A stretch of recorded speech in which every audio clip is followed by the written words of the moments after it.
I'm Laura.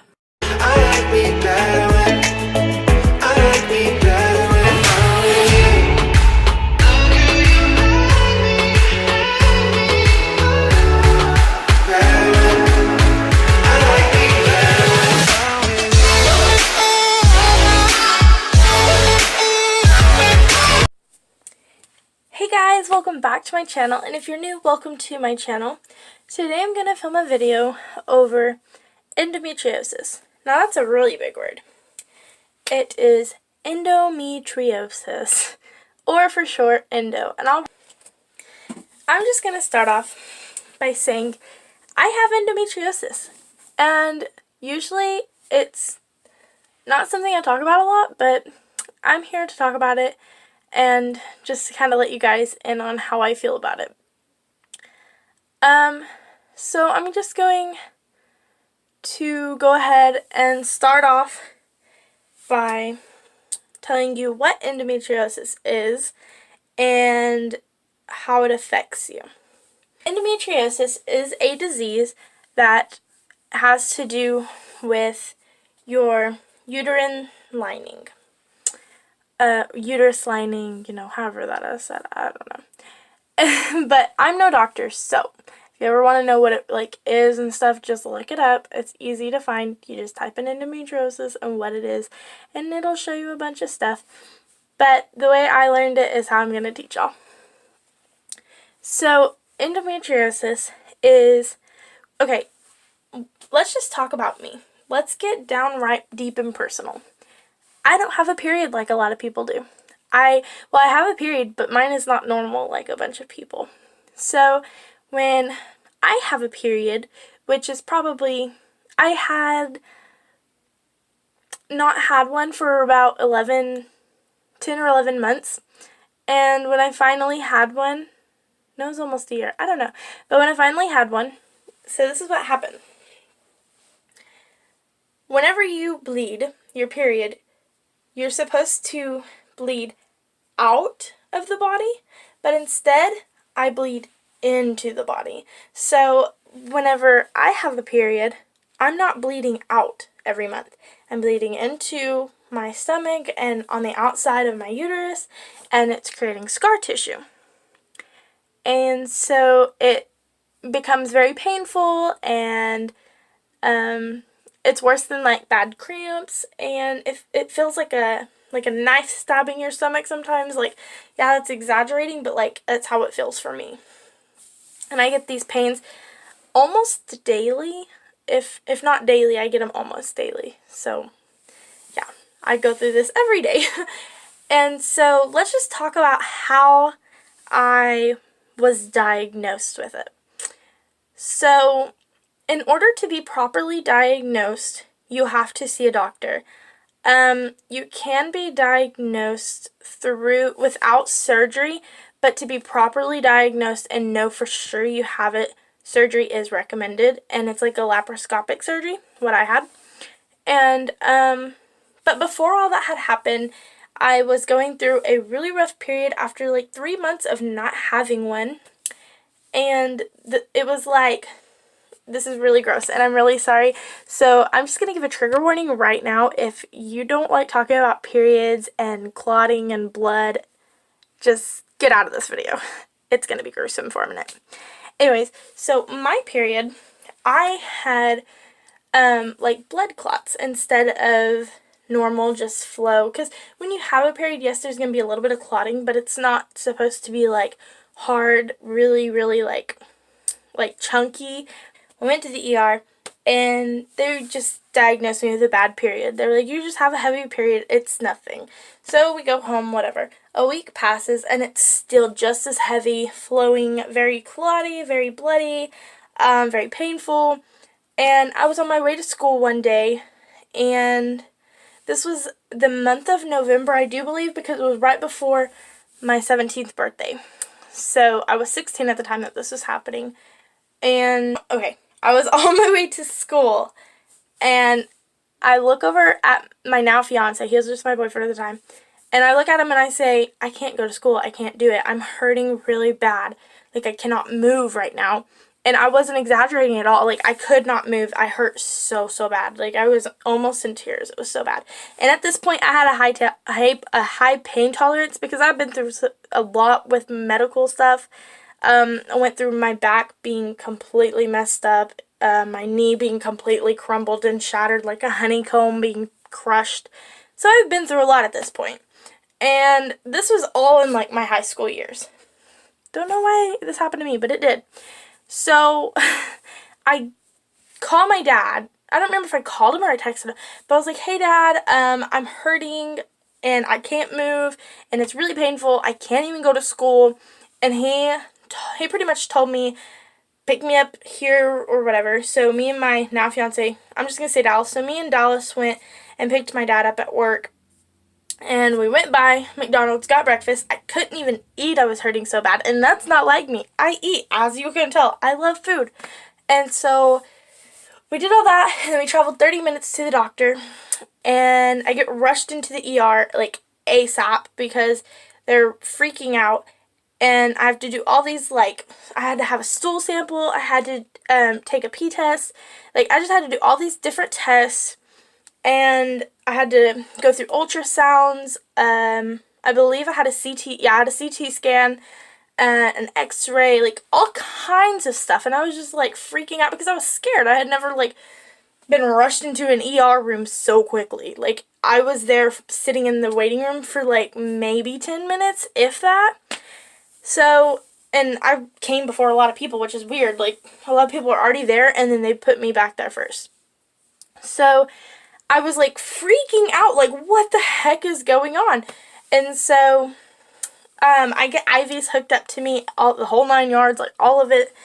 This is all going by really quick and drastically weird for me because I'd never really been hooked up to an IV in an ER hospital room. So I was just kind of weirded out. So on to the story. I remember I was really drugged up, so I don't remember a bunch. I was on, maybe it was morphine? I don't remember. But I was on something like, woo, I was way loopy, but I still felt the pain. Like, I felt every bit of it. This medicine wasn't helping. So, I just remember being drugged up for no reason, pretty much. And I hate saying that, drugged up, but that's how I felt. And so, I remember the doctor talking to my dad, and so I turned the TV down that's in the ER room, and I was just turning down, trying to listen, and I remember him saying something about an appendicitis attack. I was like, what the heck? No, like, I've never heard of this. What is this? You know, I'm freaking out. I'm like, what the heck?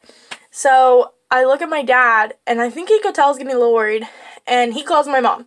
My mom rushes. She's like an hour and a half away at work, or maybe it was just like 45, I don't know. It was a while though. She was gone at work, so she rushes to get here, and he leaves, and she stays with me. Now, when she gets there is when things really freaked me out because my mom, she's very, like, whenever the doctor says to do something, like, she's like, okay, we're gonna do it, like, and my mom asks a million questions about things, like, she just wanted to know, and I completely understand that, but at the same time, I kind of wish it wasn't in the same room because I was really scared, and anyways, so all that happened, and they say that I need to go have an ultrasound done. So we go and get an ultrasound done. They don't find anything, which is really weird. They look for cysts on my ovaries. I believe they said something about having PCOS. So PCOS has about the same feeling of having an appendicitis attack when the cyst ruptures on your ovary. So we boiled down to having PCOS. I went home, they prescribed me to birth control, and I started taking it regularly like I was told to, and about a month goes by, and I have to go in and see a specialist. I go in, and I see this specialist. She was from, like, I don't remember, I think she said Czechoslovakia. Yeah, that's what it was. She was from Czechoslovakia, and she was a specialist that traveled, and I so happened to be getting in with this woman. So I go back to the room, and we have a She checks up. She does a bunch of pushing on my stomach. She pushes on my back to see if there's certain areas that hurt. And so we're talking, and she told my mom she believes that what I have is endometriosis. Now, you can't tell by just like pushing on her stomach, oh, those girls endometriosis. But we told her all the symptoms I had. We told her how I've been feeling, how I've been coping, what's been helping, which was almost nothing. I had to be like, I took Benadryl and Midol and ibuprofen, all that good stuff, and none of it was helping me. But a heating pad was helping, so we told her that. And then, this is a bunch taken, like, I just remember it all out of nowhere. And then another month, I believe, goes by, and we got referred to another doctor in OKC. No. It was either OKC or Tulsa. But we got referred to another doctor, and this doctor is actually, like, teaching students, like, new doctors. And so I got put with a student, which was actually kind of cool. Like, it was pretty cool to me. But really awkward because I was there that day to have a exam. Now, for me, this was really weird because, for one, I was 17. So I had to have a pediatric gynecologist. And, I mean, this was weird. Like, having someone down there in your area looking at everything, like, wide open, like, your legs spread open. Weirdest thing ever, let me tell you. But, you know, had to do what I had to do. So, I'm sitting here, being examined, and he does a scrape test or whatever, and he's going to send that off or whatever. And then we start talking about, you know, the same things I talked to you about the other doctor from Czechoslovakia. And, he pretty much he asked me, do you want to be in the room for this? He said, I have good news and I have bad news. And I said I wanted to be in the room because I did want to know. And he asked if I wanted to hear the good news or the bad news first. And I said, hit me with the bad. And he told me he believes I have chronic endometriosis.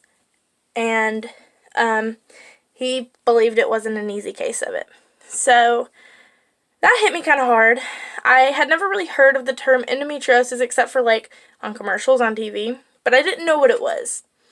So he explained it, how you bleed into your stomach instead of out of your body, and how this can affect your how fertile you are, if you can conceive. It affects if you can carry a baby. So that was kind of hard because one of my biggest dreams is to be a mother. So that hit me like wham, like it went right into me. Started crying. They called my dad back. So my dad came back to the room, and we had just a few options, and these were really tough. I had to make the decision. My parents could have made the decision because I was a minor, but my parents let me make the decision, and these were my three decisions. I could, one, have surgery and get diagnosed for sure, or I could start my menopause early at the age of 18, because I would have been 18 by the time I started it.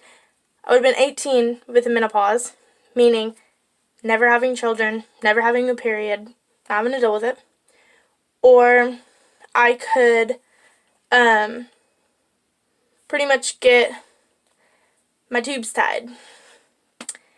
And so that really hit me hard because I want to be a mom.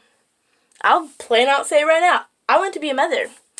And he told me that he's going to be straight up honest with me. And I was like, please do. And he told me if I want to be a mom, I'm going to have to, start kind of early. And for me, that's not an option because I'm in high school and I didn't want to, not be able to graduate or something. So I decided on having a surgery. Mind you, I had never had a surgery before, and this was a pretty, scary thing to me, and I was terrified. I was like, oh man, I'm having surgery in, a month and a half. We scheduled my surgery for the month of March, and it was like the week before spring break or something like that. And so I go in, and we have my pre-op. I get a bunch of blood drawn and all kinds of stuff. It was crazy. And I stayed in a hotel that night, And then the next day we get up early. We go have my surgery. And that was tough because at that point we didn't know for sure if I had it or not. And then after my surgery, I was really doped up. But I remember the doctor coming in and telling my mom that I had it. I have people ask me every once in a while, like, hey, how are you doing? How are you coping? And I tell them I'm fine because I am. I'm okay. I've accepted the fact I can't really change that, It's my body. I love my body. And so I've just kind of accepted it. And the only problem I have is it does affect, like, excessive weight gain. And it's hard to lose weight, and that's just something that's hard on me because I already struggle with losing weight as it is, but oh well. And another thing that people say is they think I'm faking it. They're like, you have endometriosis, but it's not that bad. Your pain is not bad.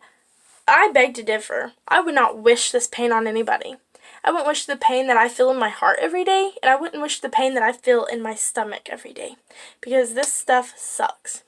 This is really personal, and I don't really share this with a lot of people, but I'm going to go ahead and share it because I've already shared my whole period story on YouTube currently.